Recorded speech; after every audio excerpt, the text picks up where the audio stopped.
our stops here at the Christmas capital of the Philippines, the home of the giant lanterns, the city of San Fernando, Pampanga. Dakalpong salamat kaya kayuman. Pasko na kung Pasko ngayon, Pasko bukas, kayo balik-balik ang matas.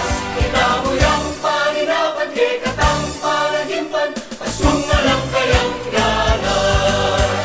Pasko na kung Pasko ngayon, Pasko bukas, kayo balik-balik ang matas.